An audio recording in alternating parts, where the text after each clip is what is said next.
आज मी तुम्हाला sports authority of India म्हणजे भारतीय खेळ प्राधिकरणबद्दल सांगू इच्छितो आहे की हे जे सेंटर तुम्ही पाहता आहे हे 1990च्या सुमारास इथे स्थापन केलं गेलं आहे आणि या केंद्राच्या मार्फत आम्ही 9 स्पोर्ट्स डिसिप्लिनमध्ये एक सायंटिफिक अजून एक इंटेन्सिव्ह ट्रेनिंग प्रोग्राम इथे चालवतो आहे आणि आता आमच्याकडे 150 मुलं मुली इथे अलग अलग खेळात मार्गदर्शक हे करतात आहे आणि ट्रेनिंग करतात आहे आणि त्या माध्यमातून आमचं जे मुख्य लक्ष्य आहे की आम्ही देशासाठी कसे चांगले खेळाडू घडू शकू याच्यावर आम्ही भर देत आहे आणि इथे आमच्याजवळ जे कोचेस आहेत ते सगळे उत्तम दर्जाचे कोचेस आहेत जे की आमचे गावातले मुलं किंवा मग ट्रायबल मुलं किंवा मग शहरी मुलं हे सगळे इथे येतात. त्यांचं सिलेक्शन झाल्यावर त्यांना त्या डिसिप्लिनमध्ये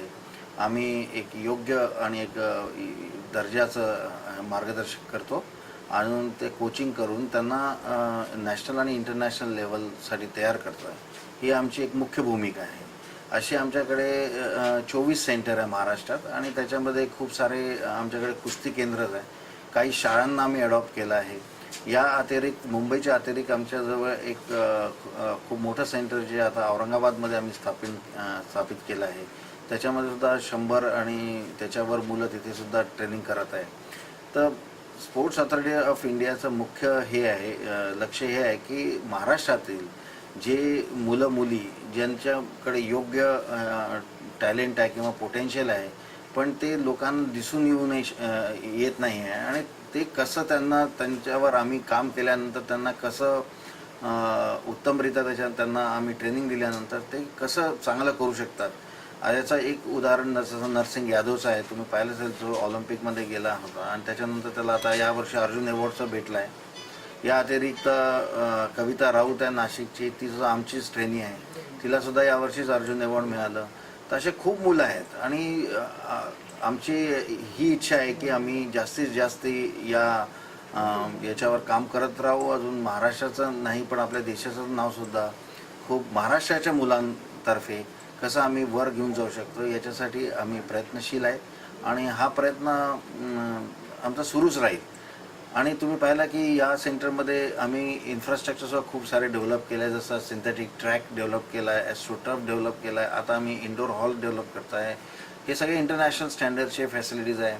कारण की जे गावातले मुलं राहतात किंवा गरीब मुलं राहतात त्यांनी अशा फॅसिलिटीज पाहिल्या नसतात आणि त्यांना एक हे राहतं की अरे मी सुद्धा चांगला खेळाडू आहे आणि मला अशा अगर फॅसिलिटीज भेटल्यावर मी आता जे माझं परफॉर्मन्स त्याच्यामध्ये मी अजून काहीतरी भर करू शकतो आणि त्यामुळे त्यांचा एक संकोच जो राहतो जो गावात आल्यावर मग इथे हळूहळू तो दूर होतो आणि मग त्यांना आम्ही या आमच्या स्कीमतर्फे त्यांना एज्युकेटसुद्धा करतो. त्यांना चांगल्या शाळेत टाकतो आहे.